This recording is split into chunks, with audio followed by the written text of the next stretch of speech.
I mean, this isn't really like that modern of a thought, huh? I mean, I literally just reviewed Twilight Zone like less than a week ago, and then already somebody requested that I talk about the episode that placed number one on my list, The Hitchhiker. Admittedly, it wasn't again since it's been so not that long ago since I like finished Twilight Zone season one. I definitely felt not that like of Solar Opposites. It was like, oh man, I'm really going back to this thing. Or this one, it's like, okay, I guess I'm just going back to this show again. But hey, you know what? It makes sense. A newer video I made, so maybe a newer fan went in and decided just to recommend this one to me, purely because I just want to hear more of my thoughts on the show. Well, since obviously it's gonna take me a while before getting to season two. Well, you know what? Fair enough. Much like Solar Opposites and what I did with the first Modern Thoughts episode, I didn't like take any notes on this rewatch. I simply just casually watched through the episode again. And yeah, this thing's still a masterpiece. So, and I can still say in confidence that this is my favorite episode of Twilight Zone season one. I have no idea how it will rank against the other seasons of the show. I'm pretty sure the show has 5 seasons in total, so it'll be interesting to see if 2 through 5 ever really like change my mind on this. But for now, this one is still number one. I think the reason I love this episode so much is that it simply just harkens on like this real simple human emotion of paranoia. Because yeah, honestly, I think what makes this episode so awesome is that like this feels like a situation that like anyone could happen in. The woman in this episode, oh, the woman in this episode does such a great job of being like she feels like someone that like any of us could be. Like she just had a simple goal, driving to her destination. But then she slowly sees this hitchhiker over and over again, and no one else is really believing her. Like, everyone else is like, hitchhikers don't come around here much, or I didn't see anyone.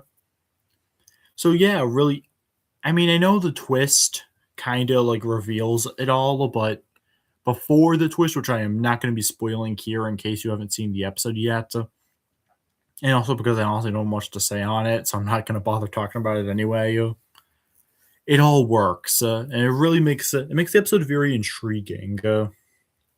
In a show like The Twilight Zone, there's a few things I took away from watching season one, and one of them is intrigue, especially with these sci-fi concepts. You really want to.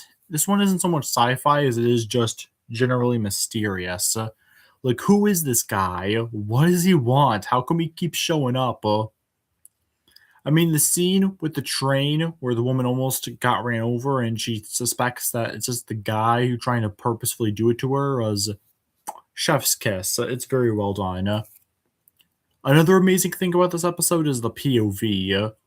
I mean, really, at the end of the day, the whole episode, a lot of the episode is this lady kind of just monologuing to herself. But I think it works really well because, again, you're because I think this really helps get into her psyche. Like, she really is trying to figure all this out. Like, what's going on? Like, who is this guy?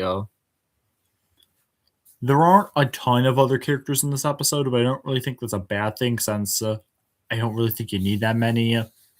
The other characters do well. I still can't believe there's a one douchebag guy at the gas station who just would not give her gas until like this Navy guy came in and helped her. That's right. If a woman wants something, no. But if the man wants something, yeah. I should probably stop talking. For real, though. The other characters do the job well. The Navy guy, especially towards the end of the episode, works well in giving her someone to bounce off of. And I remember when I first watched this episode, I thought, okay, come on, just stay with her. But rewatching this episode, I realized, no, this guy was completely in the right. She was trying to run over someone that he couldn't even see. What the hell? that's a book it. Guy was right. She really just needed some sleep. She did not need a boyfriend because she tried to like flirt with him in an attempt to keep him in the car. She gave off a horror. She gave off a horror villain energy, honestly. Horror villain, and not the word that sounds similar to that.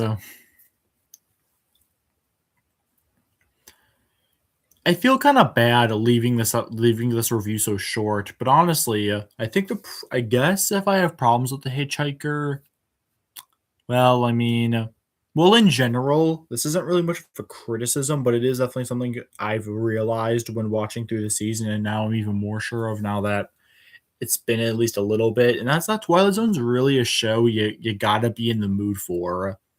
A show like Solar Opposites, using that as the example because that's the other Modern Thoughts episode I did.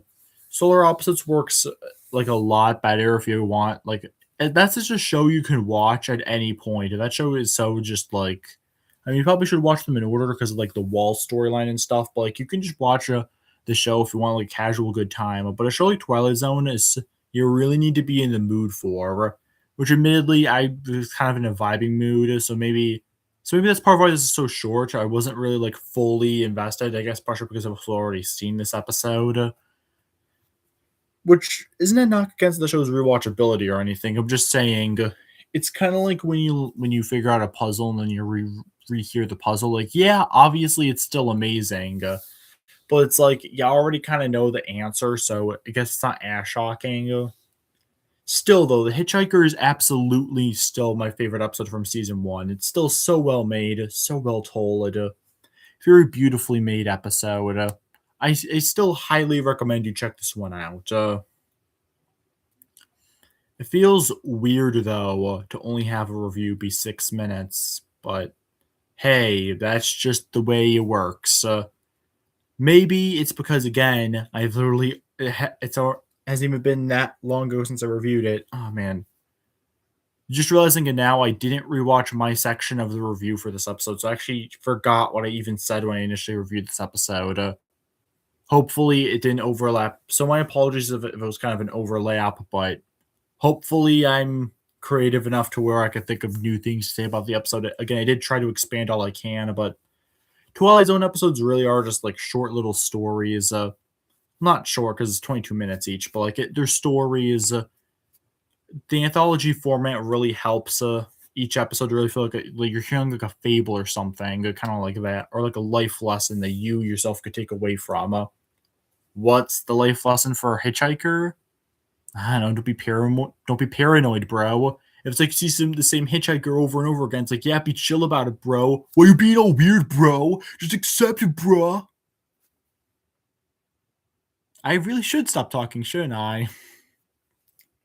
So yeah, I mean, I've been making a lot of videos now, not even just like these lives, but also like shorts. So I'm making a lot of content for this channel. So hopefully you guys don't mind a shorter one. Like with episode one, though, seriously, please keep these suggestions coming because again, these are super easy to do. Because I only just gotta watch the one episode. Please let me know what other episodes from shows you guys want me to review. And I totally check them out. Or I guess recheck them out, obviously. Literally the point of this whole series. With that, thank you guys for watching, and I'll see you guys next time. And if you excuse me, I gotta go hitch some hikes.